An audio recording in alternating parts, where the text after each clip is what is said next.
मधुबनी हत्याकांड के पीड़ित परिजनों से मिलने पहुंचे पूर्व प्रत्याशी डॉक्टर मृणाल शेखर ने हर संभव मदद का किया वादा। पीड़ित परिवार को आर्थिक मदद का ऐलान। झारखंड के जामताड़ा में हुआ कोरोना विस्फोट। 55 कोरोना पॉजिटिव मिलने से हड़कंप। 25 लोगों ने जीती कोरोना से जंग। कोरोना पर चिंतित दिखे झारखंड के स्वास्थ्य मंत्री बन्ना गुप्ता। गिरिडीह में की गाइडलाइंस का पालन करने की अपील। मौके पर कई कार्यकर्ता रहे मौजूद।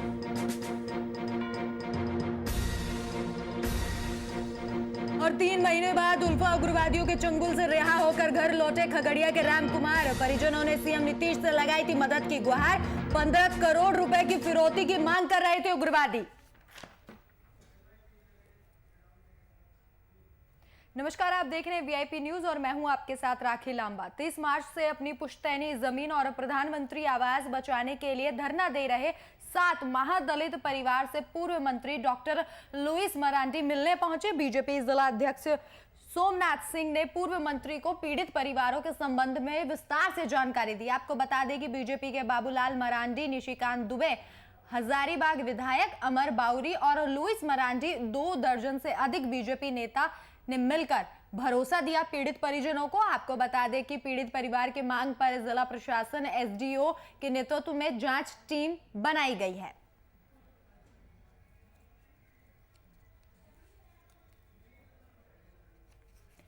तो 30 मार्च से अपनी पुश्तैनी जमीन और प्रधानमंत्री आवास को बचाने के लिए यहां 7 महादलित परिवार धरना दे रहे हैं और इन्हीं से मुलाकात करने के लिए पूर्व मंत्री डॉक्टर लुइस मरांडी पहुंचे। इसके साथ अन्य बीजेपी के कई मंत्री यहां मौजूद रहे। बीजेपी जिला अध्यक्ष सोमनाथ सिंह ने पूर्व मंत्री को पीड़ित परिवारों के संबंध में विस्तार से यहां जानकारी दी। आपको बता दें कि बीजेपी के बाबूलाल मरांडी, निशिकांत दुबे, हजारीबाग विधायक अमर बाउरी और लुइस मरांडी 2 दर्जन से भी अधिक बीजेपी नेता हैं जो उन्होंने मिलकर यहां भरोसा दिलाया है पीड़ित परिवार को कि उन्हें न्याय मिलेगा। आपको बता दें कि पीड़ित परिवार की मांग पर जिला प्रशासन एसडीओ के नेतृत्व में जांच टीम को गठित कर दिया गया है और पूरे मामले की फिलहाल जांच की जा रही है।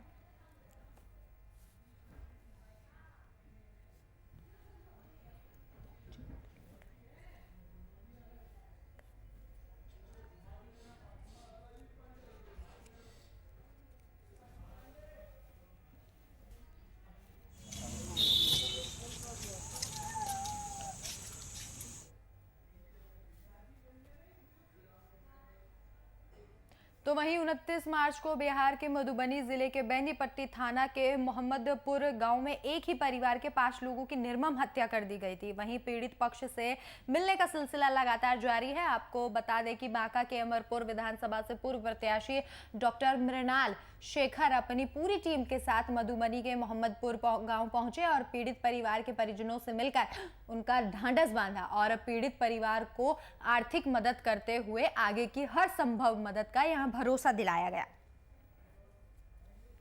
इस परिवार को न्याय मिले, इंसाफ मिले और इसकी लड़ाई आज बिहार का हर तबका कर रहा है। ये जातीय संघर्ष नहीं है, इसको कुछ लोग जातीय रूप देने की कोशिश कर रहे हैं, ब्राह्मण राजपूत की लड़ाई बता रहे हैं। लेकिन ये रावण सेना जो बनाकर और रावण की प्रवृत्ति समाज में फैलाना चाहते हैं, ये ऐसे लोगों के बीच है और अच्छे लोगों की लड़ाई है। ये पूरा परिवार फौज से जुड़ा है, देश की सेवा के लिए समर्पित रहने वाला परिवार है और बेवजह हत्या हुई है। ये नरसंहार है, बिहार में नरसंहार की शुरुआत हुई है। तो 29 मार्च को बिहार के मधुबनी जिले के बेनीपट्टी थाना के मोहम्मदपुर में एक निर्मम हत्याकांड हुआ था जिसमें एक ही परिवार के 5 लोगों की जान चली गई थी। हालांकि इस पूरे मामले को जातीय रूप दे दिया गया था और राजपूतों की और ब्राह्मण की उस पूरे मामले में एंगल दे दिया गया था, जिसके बाद मामला लगातार गर्माता जा रहा था। तो आज मधुबनी हत्याकांड मामले पर परिजनों से मुलाकात करने के लिए पहुंचे विधानसभा से पूर्व प्रत्याशी डॉक्टर मृणाल शेखर अपनी टीम के साथ वहां पर पहुंचे और उन्होंने परिजनों को आर्थिक मदद देने का ऐलान किया। इसके साथ ही उन्होंने ये वादा किया पीड़ित परिजनों से कि हर जो संभव मदद है वो की जाएगी।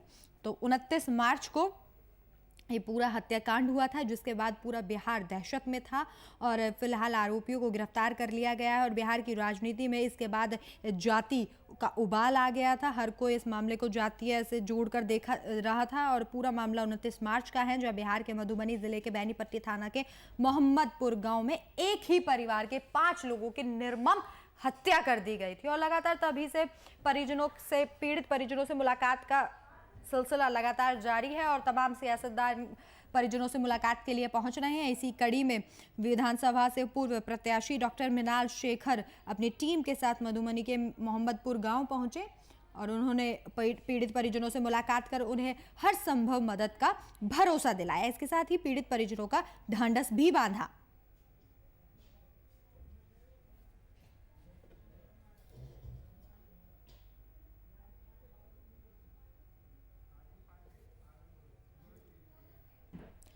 तो इस खबर पर जानकारी साझा करने के लिए हमारे bureau chief Rajiv Pandey phone line पर मौजूद है। राजीव जी, जानना चाहेंगे कि बिहार में जिस तरीके से इस मामले को लेकर जातीय उबाल आ गया था, तो इसी मामले में सियासतदारों का लगातार पीड़ित परिजनों से मुलाकात का सिलसिला जारी है और इसी कड़ी में विधानसभा से जो पूर्व प्रत्याशी है डॉक्टर मृणाल शेखर आज अपनी पूरी टीम के साथ मोहम्मदपुर गाँव पहुंचे। जी, एक्चुअली लगातार हत्या का दौर जारी है और बिहार में हर जगह कहीं पर मर्डर है, कहीं पर हत्या, ये बलात्कार, मतलब हर जगह कुछ ना कुछ घटनाएं होती जा रही है। अभी बाराहाट में, बांका के बाराहाट में जिस तरह से पीट कर हत्या कर दी गई थी, ठीक उसी प्रकार मधुबनी के मोहम्मदपुर गांव में वहां पर एक ही परिवार के कई लोगों की हत्या कर दी गई है। उसको लेके बांका विधानसभा के अमरपुर क्षेत्र से डॉक्टर मृणाल शेखर जो कि वहां पहुंचे थे और उन्होंने ताजा घटना की जानकारी ली। उसके बाद उनके परिजनों से मिला, परिजनों ने जो भी बताया उसको देखते हुए उन्होंने मांग किया है लोगों से और सरकार से, साथ ही साथ पुलिस से भी यह आग्रह किया है कि अगर जिस तरह एक ही परिवार की हत्या की गई है घर घुस के, ठीक उसका बदला अगर पुलिस इनकाउंटर करती है उन लोगों का, तो फिर उनकी पूरी टीम 5 लाख रुपए का इनाम पुलिस को देने के लिए वो वादा करते हैं। जी राजीव जी, जिस तरीके से इस तरीके के मामले जब भी सामने आते हैं बिहार में या अन्य राज्यों में, तो सारे जो राजनीतिक दल है वो एकदम से अलर्ट मोड पर आ जाते हैं और पीड़ित परिजनों से मुलाकात करने के लिए पहुंचते हैं। इससे पहले किसी का ध्यान कानून व्यवस्था की तरफ नहीं जाता, तो सिर्फ मौके की तलाश की जाती है कि कब इस तरीके का कोई मामला सामने आए और जाके सियासतदान अपना सियासी जाल बिछा पाए।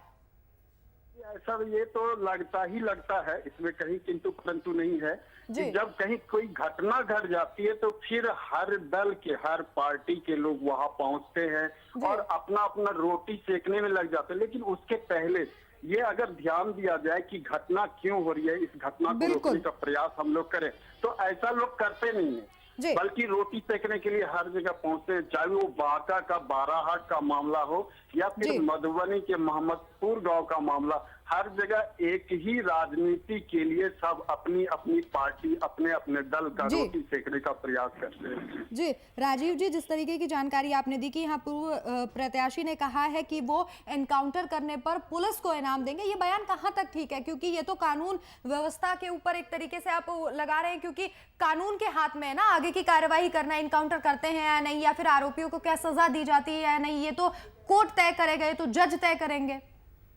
जी ऐसा है, लेकिन इन्होंने एक आशा जताई है कि अगर पुलिस, पहले तो उन्होंने ये आशा जताई है कि अगर उनकी गाड़ी कहीं पर, जिन्होंने ऐसा हत्या का दौर किया है, अगर उसकी गाड़ी कहीं पर पलटी हो जाए और वो सारे लोग मर जाए, तो फिर ऐसे में ऊपर वाले की मेहरबानी होगी। और दूसरा ऑप्शन उन्होंने बताया है कि ऐसे अपराधियों को पुलिस चाहे तो इनकाउंटर में मार दे और ऐसे लोगों को 5 लाख का इनाम इनकी पार्टी, हालांकि दे या न दे ये तो बाद की बात है, लेकिन इन्होंने स्पष्ट रूप से घटना स्थल पर ऐसा लोगों के सामने कहा है।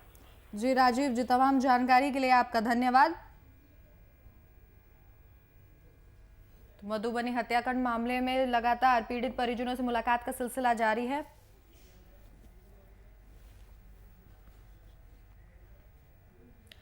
मुख्यमंत्री योगी आदित्यनाथ ने कहा कि प्रधानमंत्री नरेंद्र मोदी के निर्देश पर यूपी में 11 अप्रैल को महात्मा गांधी और ज्योतिबा फुले जयंती से 14 अप्रैल को डॉक्टर भीमराव अंबेडकर जयंती तक कोरोना टीका उत्सव मनाया जाएगा। अधिकारी इसके लिए अभी से तैयारियां शुरू कर दी हैं और उन्होंने कहा कि प्रदेश में अब तक 80 लाख से ज्यादा लोगों को कोरोना वैक्सीन लगाई जा चुकी है। रोजाना 3.5 से 4 लाख तक लोगों का औसतन यहां पर टीकाकरण किया जा रहा है। एक महामारी कोरोना के खिलाफ देश की लड़ाई को आगे बढ़ाने के लिए उत्तर प्रदेश सरकार प्रभावी कदम उठा रही है। इसके लिए कॉन्टैक्ट ट्रेसिंग, टेस्टिंग तथा सर्वेलेंस की कार्रवाई की जा रही है। साथ ही संक्रमित लोगों को उचित उपचार की व्यवस्था भी सुनिश्चित की जा रही है। कोरोना को नियंत्रित करने के लिए इसके संक्रमण की चेन को तोड़ना आवश्यक है। इसके लिए सभी सम्मिलित प्रयास, जागरूकता और सावधानी अत्यंत आवश्यक है। कोरोना महामारी को नियंत्रित करने में टीकाकरण की महत्वपूर्ण भूमिका है। आदरणीय प्रधानमंत्री श्री नरेंद्र मोदी जी ने आगामी 11 अप्रैल को महात्मा ज्योतिबा फुले जी की जयंती से लेकर 14 अप्रैल 2021 को बाबा साहब डॉक्टर भीमराव अंबेडकर जी की जयंती तक टीका उत्सव मनाए जाने का आह्वान किया है। वैश्विक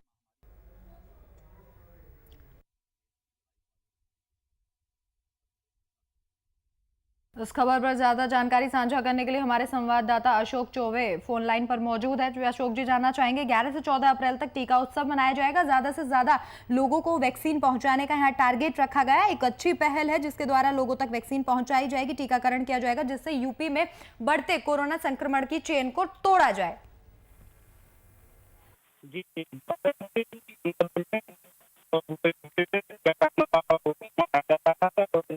मुख्यमंत्री जी द्वारा 14 अप्रैल तक अपना टीका उत्सव मनाने का अपना अपील की है, जिसमें सभी लोगों से अपील की है कि ज्यादा से ज्यादा लोग अपना टीकाकरण में उपस्थित होकर अपना टीका लगवाएं।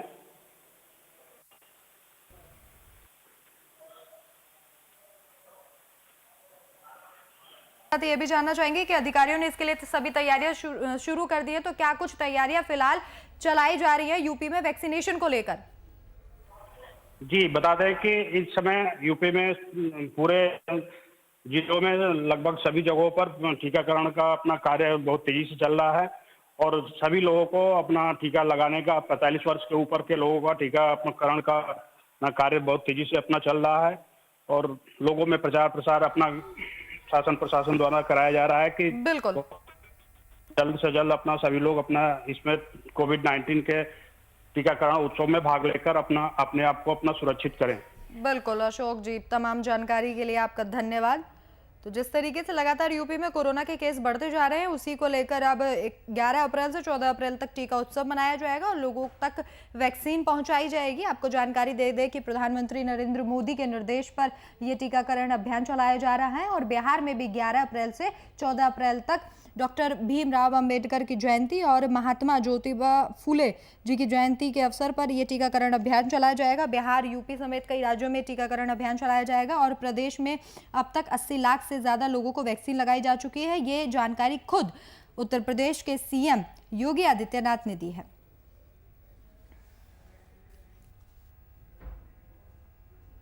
तो वहीं नागालैंड में उग्रवादी संगठन उल्फा के उग्रवादियों ने तेल खनन कंपनी के दूसरे कर्मचारी बिहार के नागरिक राम कुमार को भी रिहा कर दिया है। करीब 3 महीने से ज्यादा समय तक कैद में रखने के बाद उन्हें सोमवार को छोड़ दिया गया। 28 साल के राम कुमार खगड़िया के ओलोली थाना क्षेत्र स्थित बहादुरपुर के मूल निवासी हैं। वहीं खगड़िया के डीएम के द्वारा जैसे ही उल्फा के द्वारा राजकुमार को रिहाई करने की खबर मिली तो पूरे परिवार में खुशी की लहर दौड़ गई। आपको बता दें कि राम कुमार अपने परिवार वालों के पास सकुशल पहुंच गए हैं और आपको ये भी जानकारी दे दें कि परिजनों ने इस मामले को लेकर सीएम नीतीश कुमार से गुहार लगाई थी, जिसके बाद सीएम ने अरुणाचल प्रदेश के सीएम से फोन पर बात की और उनसे आग्रह किया कि राम कुमार को जल्द से जल्द घर भेज दिया जाए और जिसके बाद आज राम कुमार की घर वापसी हुई है। तो मैं आपको धन्यवाद देता हूं और राम कुमार जी के पूरे परिवार को धन्यवाद देता हूं। राम कुमार जी के स्वकुशल रिहाई पर राम कुमार जी को धन्यवाद देता हूं और धन्यवाद देता हूं यहाँ के तमाम बहादुरपुर पंचायत के ग्रामीण के राष्ट्रीय जनता दल के नेता और कार्यकर्ता के।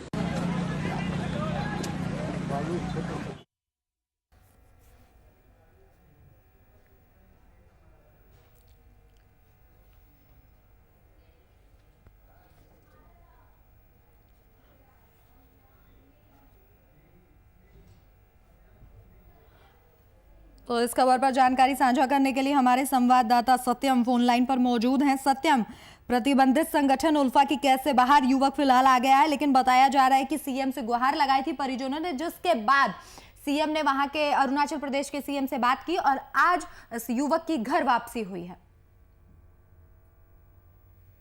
जी, पिछले कुछ महीने पहले रेडियो ऑपरेटर के पद पर जो राम कुमार जो अरुणाचल प्रदेश में कार्यरत थे, उनका उल्फा उग्रवादियों के द्वारा अपहरण कर लिया गया था और तब से लेकर लगातार उनके परिजनों ने यहाँ स्थानीय प्रशासन से लेकर सीएम तक गुहार लगाई थी उनके सकुशल रिहाई के लिए। और यहाँ के तमाम जो पार्टी के जो दल हैं खगड़िया से, उन्होंने भी काफी प्रयास किया था कि राम कुमार की सकुशल रिहाई उल्फा उग्रवादियों से हो जाए। और मुख्यमंत्री ने भी वहाँ के जो अरुणाचल प्रदेश के मुख्यमंत्री हैं उनसे भी बात की थी और उनके ही प्रयास से ही, सभी लोगों के प्रयास से राम कुमार की सकुशल रिहाई हुई है और फिलहाल वो अपने घर अनोली के बहादुरपुर गांव पहुंच चुके हैं और फिलहाल परिवार में जो है काफी खुशी का माहौल है अपने राम कुमार को पा करके। मैं बता दूं कि राम कुमार का 5 साल का एक लड़का भी था, जो कि ब्लड कैंसर से पीड़ित था। उसका इलाज जो है राम कुमार के पैसे से ही होता था। तो कहीं ना कहीं देखा जाए तो राम कुमार के परिवार में अब फिर से जो है एक खुशी का माहौल जो है फिर लौट आया है। जी सत्यम, परिजनों में खुशी का माहौल होगा क्योंकि इतने दिन बाद उनके घर का बेटा, किसी का पिता घर वापस आया है, लेकिन एक तरीके से देखें तो एक परिजनों के अंदर डर होता है कि इतने महीने बाद उनका जो बेटा है, किसी का पिता है, वो घर वापस आया, तो कहीं ना कहीं उम्मीद ये भी रहती है, डर ये भी रहता है कि कहीं ऐसा ना हो कि जो प्रतिबंधित इस तरीके से संगठन है वो युवक को रिहा ना करे और कोई अनहोनी हो जाए। तो ऐसे में परिजनों का खुश होना लाजमी है। जी, खुद राम कुमार का भी कहना था कि वो परिवार वालों को बीच अपने को देख करके उनको भी ऐसा लग रहा है कि कहीं वो सपना तो नहीं देख रहे हैं और उनके माता पिता या उनके परिवार के जो सदस्य हैं उन्होंने काफी खुश थे और राम कुमार को पा करके। और कहीं ना कहीं उनके मन में भी डर था कि उल्फा उग्रवादियों के द्वारा कहीं किसी अनहोनी घटना न घट जाए राम कुमार के साथ। तो लगातार उनका जो परिवार है लगातार प्रयास कर रहे थे और इसके लिए अनशन भी किए थे। वहाँ के स्थानीय जो जनप्रतिनिधि हैं समाहरणालय के सामने अनशन भी किया था, भूख हड़ताल भी हुई थी, कई तरह से मतलब प्रशासन से लेकर के वहाँ ऊपर मुख्यमंत्री तक दबाव बनाया गया था, तब जाकर राम कुमार की सकुशल रिहाई हो पाई है। जी सत्यम, तमाम जानकारी के लिए आपका शुक्रिया।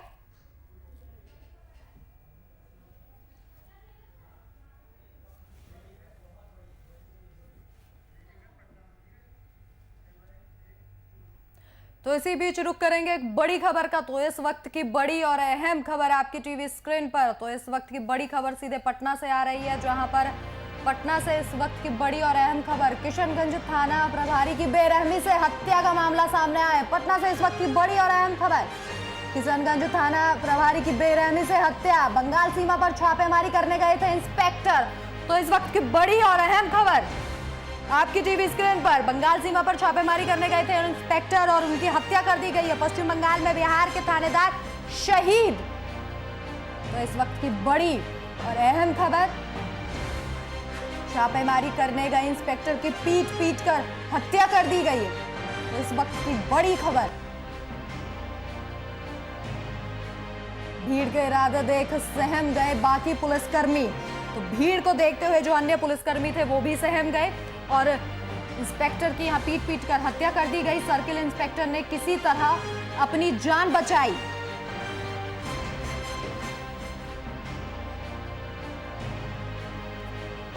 तो इस खबर पर जानकारी साझा करने के लिए हमारे संवाददाता करीम खान फोन लाइन पर मौजूद है। करीम, छापेमारी करने गए थे इंस्पेक्टर, बेकाबू भीड़ ने पीट कर उनकी हत्या कर दी, वो शहीद हो गए। क्या कुछ जानकारी विस्तार से बताइए।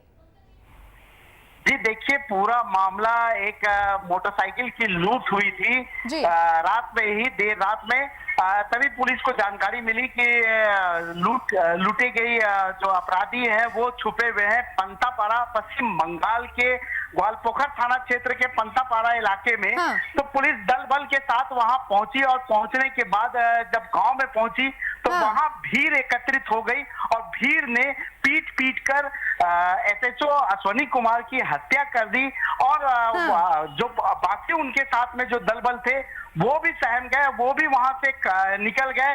बंगाल पुलिस उनके साथ नहीं थी। जब तक वो थाने पहुंचते और बंगाल पुलिस की मदद लेते तब तक इनकी हत्या हो गई थी। जी करीम, मुख्य आरोपी जो है क्या उनका कुछ पता चल पाया? कितने लोगों के खिलाफ मामला दर्ज किया गया है? क्या कुछ जानकारी इस मामले में? जी देखिए, अभी जो आईजी आए हुए थे पूर्णिया रेंज के, उन्होंने साफ कहा है कि इसमें पुलिस बंगाल पुलिस की मदद ली जाएगी और बंगाल पुलिस के मदद से छापेमारी की जाएगी। फिलहाल अभी एक व्यक्ति को गिरफ्तार किया गया है जिसे पांजीपाड़ा थाना में रखा गया है। और सबसे बड़ी बात बता दूं कि बंगाल में हत्याओं का दौर जारी है, बंगाल में चुनाव है और बताया ये जा रहा है, जो सूत्रों से जानकारी मिली है कि टीएमसी के जो लोग थे उन लोगों ने ही इस घटना को अंजाम दिया है। उनके कार्यकर्ता थे और वहां एक मीटिंग हो रही थी, उसी मीटिंग के दौरान ही पुलिस वाले वहां पहुंचे थे जहां ये मॉब लिंचिंग की घटना हुई है। जी करीम, आपसे ये भी जानना चाहेंगे कि लगातार बंगाल की सीएम ममता बनर्जी कहती है कि टीएमसी गुंडागर्दी नहीं करती, लेकिन जो इस तरीके के मामले और तस्वीरें सामने आती हैं उनसे तो वो ये मामले खुद बयां कर रहे हैं कि टीएमसी गुंडागर्दी पर उतर आई है। और ऐसे में जब खाकी ही सुरक्षित नहीं है तो अन्य जनता कैसे सुरक्षित रहेगी? और बेकाबू भीड़ के इरादे देखकर अन्य पुलिसकर्मी भी सहम गए, वहां से किसी तरीके से जान बचाकर सर्किल इंस्पेक्टर भी किसी तरीके से भागे। तो भीड़ का एक बेरहम चेहरा यहाँ सामने आया है। देखिए, पश्चिम बंगाल में किसी की भी हत्या कर देना एक आम बात हो गई है। बिल्कुल। तो एक पुलिसकर्मी की अगर हत्या हो जाती है, एसएचओ की हत्या हो जाती है और उनके साथ में दो गाड़ी फोर्स भरा हुआ होता है, यहाँ तक कि सर्किल इंस्पेक्टर भी मौजूद रहते हैं, सब लोग जान बचा के भाग जाते हैं। लेकिन इनको पब्लिक घेर लेती है, अश्वनी कुमार को, और पीट कर इनकी हत्या कर दी जाती है। बताया ये जा रहा है कि टीएमसी के ही जो लोग थे वो लोग ही जो इस तरह घटना को अंजाम दिए हैं। जी करीम, तमाम जानकारी के लिए आपका धन्यवाद। पश्चिम बंगाल में बिहार के थानेदार शहीद हो गए, एसएचओ शहीद हुए हैं अश्वनी, और फिलहाल पूरे मामले की जांच की जा रही है और एक व्यक्ति को गिरफ्तार कर लिया गया है। तो इस वक्त की बड़ी और अहम खबर।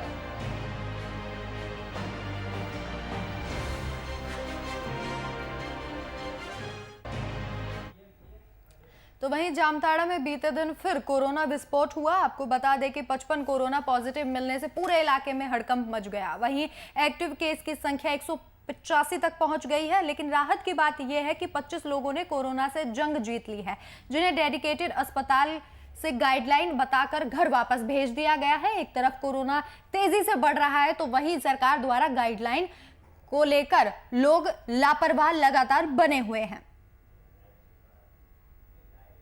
टेस्ट किया है जहां हमें 55 नए पॉजिटिव केस मिले हैं। इनको मिला के टोटल पॉजिटिव केस 1512 हो चुका है। हमारा टोटल डिस्चार्ज 1327 है। आज हमने 25 लोगों को डिस्चार्ज किया है। जितने भी लोग डिस्चार्ज हो रहे हैं उनको सबसे अनुरोध किया जा रहा है कि घर में बाकी लोगों का भी टेस्ट कराएं।